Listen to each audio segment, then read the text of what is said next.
আল্লাহ রে, আমি একটু পাড়ায় গেছি, এই ছাগলটা বৃষ্টির মধ্যে ভিজতে আছে, তাও কেউ ঘরে নেয় নাই, আমি কি ভাত একলা খানি? ছাগল আর আমি ঘরে নিম না, বাড়ির ব্যক্তি মানুষ আহুক, তার বাদে আমি ছাগল ঘরে নিমু। এই ময়নার মা, কি হইছে বুঝি আই নে তো হাল্লা চিল্লা করে দেখা দেখা আরম্ভ করছুন। কি এর নিগা ডাক পারুম? আমার ছাগল দেখে হিংসাম কি করে তুমি ঘরে নেও না, তাই না? হিংসা করুম না, বইয়া থাকুম নে। ছাগল বেচে বেচে যে পয়সা নিয়ে নিয়ে থাও, হেসম কি কও যে 2-4 টাকা ময়নার মাইরে দেই, এক পাল করে পালবা, আমার না দেই রাখন লাগবো না। ও এই কথা তাহলে আমি আগে তো জানি না।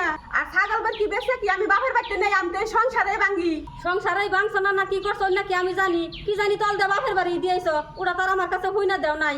আর যদিও সংসারে ভাঙ্গে থাকো, তোমার পয়বুলা হানের বাসাই ভাঙছ, আমার পয়বুলা হান আর একটি দেও নাই। তুমি কোন মুখ দিয়ে না করো, ওই তোর ঈদের মধ্যে না তোমার মেয়ের আমি কত কিছু কিনা দিলাম। কত কিছু যে আমার বুলা হানরে দেও না, ওরা আমার জানা আছে। মা তোমার কথা খালি আমি শুনতাছি কি আইতাছে আমগো কিছু কিনা যায় না ইদা মান দেও না ছাগল বেচে আমগো কত কিছু কিনা দিল ও হুম সবুরির কথা, মাছ থেকে মাসের দরদ বেশি, কইতাছে আমার না ঈদের মধ্যে কত কিছু কিনা দিল। কে আমি বলে কিছুই দেই না, তাহলে মেয়ে না সবই স্বীকার করতেছে, না দিলে কি মেয়ে এমনি কয়? একটু বুঝে মিলা দিলা থাকার চেষ্টা করো।